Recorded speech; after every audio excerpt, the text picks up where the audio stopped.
She smiled sweetly. Alright, let's get going. She stepped forward as her hair gently bobbed up and down. Looking at Asahina-san with her hair tied up, an indescribable feeling slowly welled up in my heart. I was just like one of those loyal knights in your typical RPG, with a sworn duty to protect a princess, who had to flee the palace due to internal conflict in the royal court and wander all over the world. Asahina-san's tiny footsteps, coupled with her childlike features, made me wonder, was she really a year older than me? Her footsteps could easily compare to my sister's, and to top it off, she still looked very young. Looking down at her small footsteps, an urge to protect her swelled up in my chest. So much so that I feared that if she turned back to look at me with those big round eyes of hers, even she would feel uncomfortable. I mean, every single one of my actions was different compared to my usual self. Being cooped up in a small, awkward room together with eccentric Haruhi, smiling Koizumi, and silent Nagato, my actions were usually half-hearted and often chaotic. Right now, there was only me and Asahina-san. Better still, no one knew about it. The tyrannical brigade commander, the reliable alien, and even the Esper weren't here. This was quite the change. Deciding to go out with Asahina-san alone is the best decision I have ever made in my life. I really wanted to shout that at the top of my lungs. To tell you the truth, I was happy. Very happy. Walking side by side with one of North High's most beautiful students. Even if someone chucked my purple diploma into the gutter, I would still not feel any sense of regret, seeing how that diploma was issued by a country that wasn't even renowned for literature anyway. We were headed to the mall near the station. Sometimes, having nothing better to do, I would accompany my family here to do some shopping. The mall mostly sold food and apparel, but it also had a large bookstore inside. However, that was Nagato's field of specialty, not mine. As I expected, Asahina-san took me to the lower level where the food was sold. Beyond a row of shining ATMs was the store we were headed to.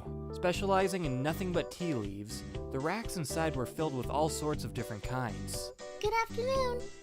At the sound of Asahina-san's cute greeting, the shop owner's face immediately cracked a smile that resembled bitumen melting on a hot summer's day. Welcome. Thanks for visiting us again. It seemed that Asahina-san had already become a regular at this shop, and was already on friendly terms with the owner. Which type should I get? Asahina-san muttered to herself while surveying the different types of tea leaves printed on a large poster hanging by the wall. It was even complete with their corresponding names and prices. Of course, my knowledge of tea leaves was less than Asahina-san's, so I was unable to give her any suggestions. I stood silently by her side as I inhaled the different aromas and fragrances of the various tea leaves, my nose itching wildly in the process. Turning very serious at the topic of tea leaves, Asahina-san discussed the different methods of brewing with the shop owner, from the amount of leaves to the amount of time required. I stood there listening with nothing much to do or say, like a scarecrow after harvest. The only one who ever gave any comments on Asahina-san's tea was me. How do he usually down the whole cup in a single gulp, probably not even noticing whether it was tea or not? While I can't even confirm if Nagato has any taste buds, Koizumi rarely voices his opinion on anything. So the only one left was me. I had already sworn that I would drink any tea that Asahina-san prepared, even if it was a silver goblet of hemlock. If I look for help right after drinking it, I should be able to live to tell the tale. More importantly, Asahina-san's feelings wouldn't be hurt. Since I had no advice to offer whatsoever, I continued to stand idly by the door, playing the role of Asahina-san's chaperone. It wasn't until Asahina-san finally made her decision that I stopped standing guard like a sentry. It's such a rare chance that we get to go out together. Asahina-san looked at me with eyes more polite than usual. Would you like to have some tea? The dango they serve here is really quite good. We could ask the shop owner to help brew the tea leaves we just bought. We could wait until all the hydrogen in the sun had been consumed and turned into helium, and I still wouldn't be able to find a reason to refuse her offer. In a simple shop like this, it was surprising that tables and chairs were prepared for us, as if telling me to come in and sit down. Without a second thought, I followed Asahina-san into the store and sat down. The aroma of freshly brewed tea soon filled my nostrils. There was only one thing that I greatly missed. Asahina-san seemed to care a lot about what time it was.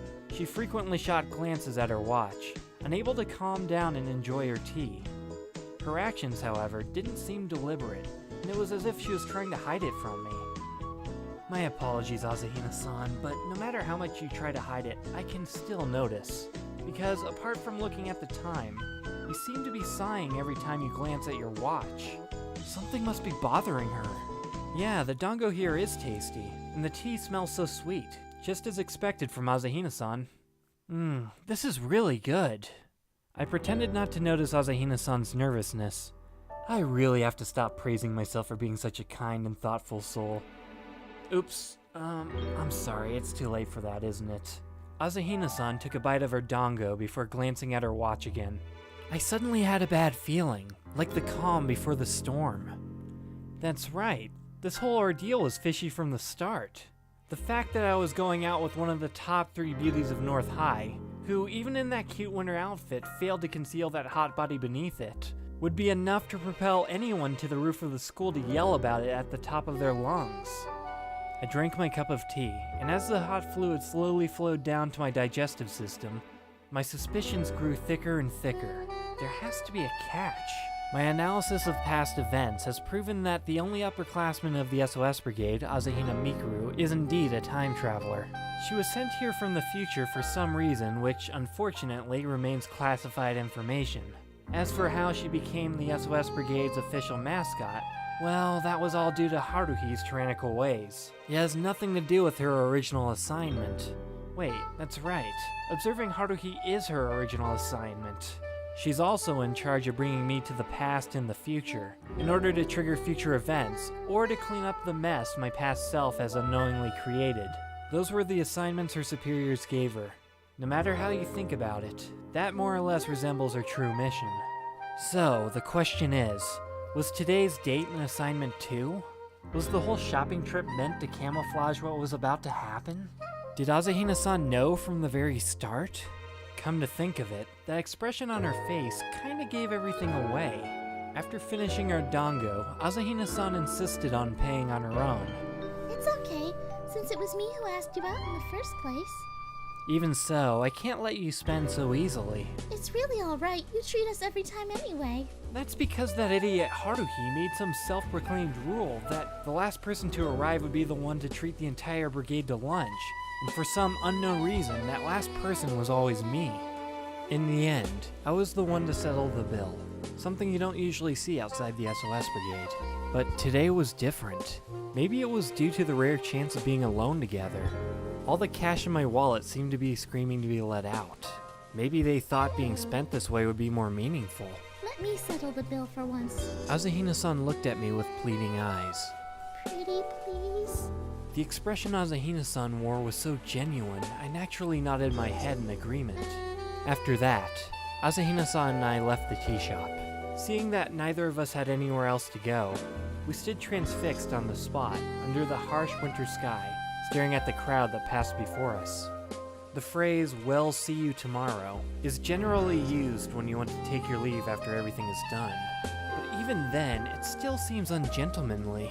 Of course, I'm not the type of guy that would bolt once my job was done. And even so, it was still a long time before the sun set.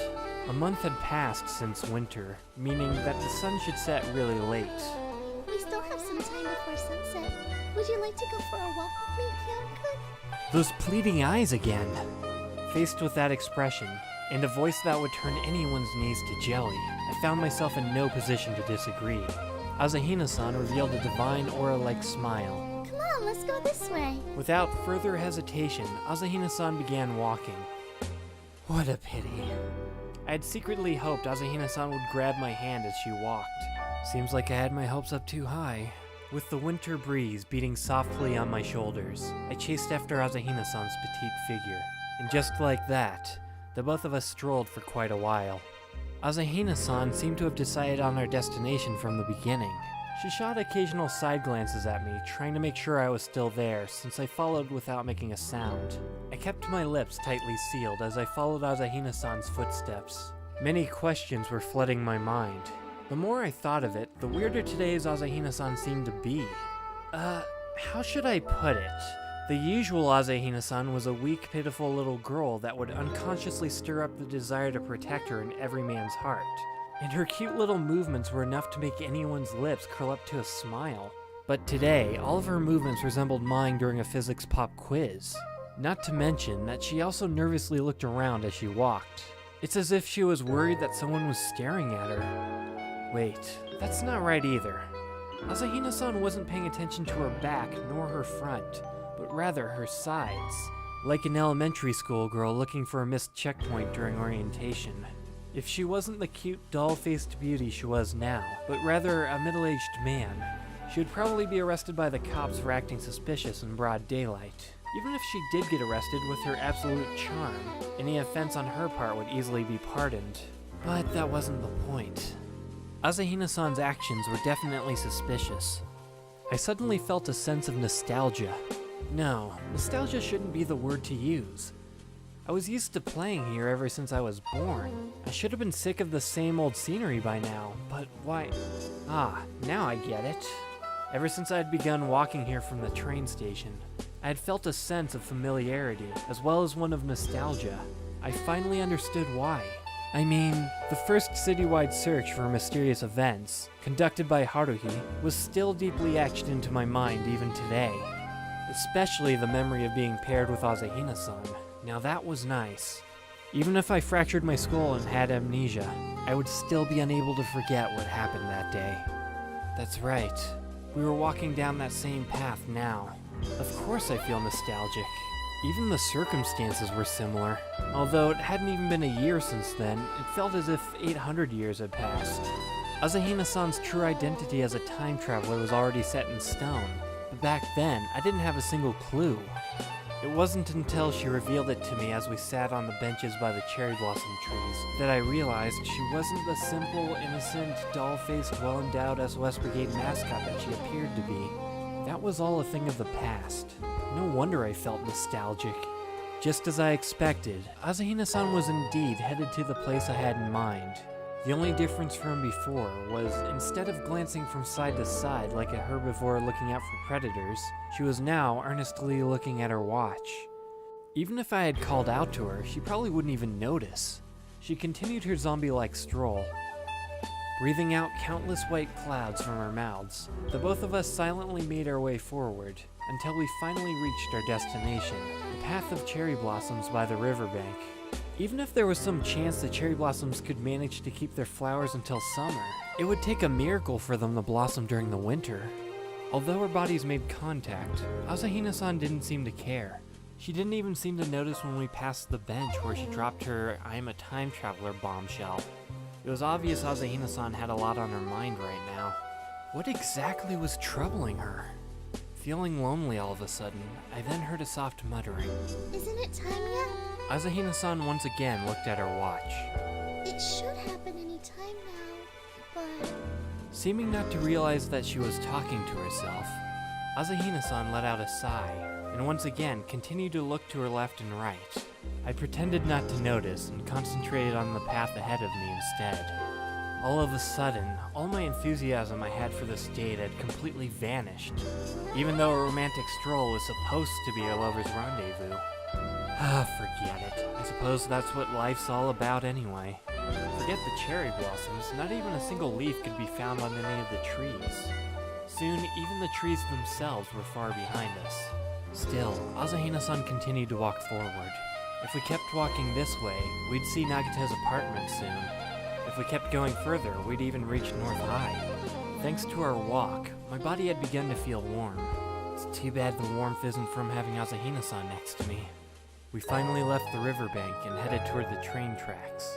Oh yeah, I remember walking with Haruhi along this route, with memories constantly resurfacing in my head. I began to feel a little uneasy. Kyon-kun, wait! Huh?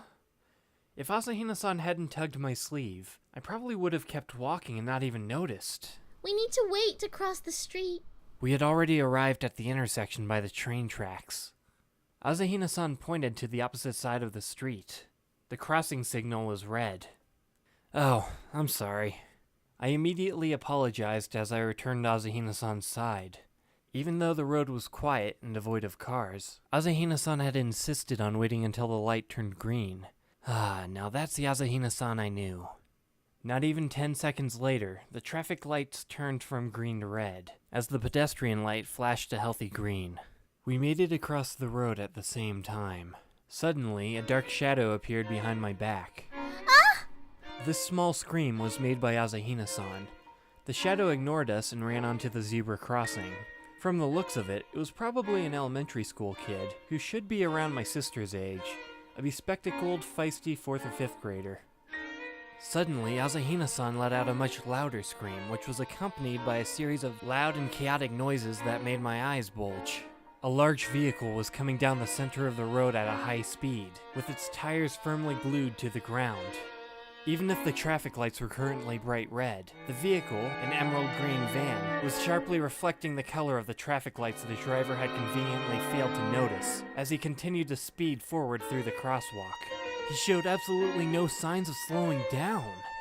At that moment, the elementary school kid who had charged into the middle of the road finally noticed that he was in danger as he stopped dead in his tracks. The vehicle was fast approaching. The driver, who decided to ignore the traffic lights, had apparently no respect for traffic laws either. An image of the young kid being run over by the van flashed into my mind, but at the same time, my body was already leaping into action. You bastard!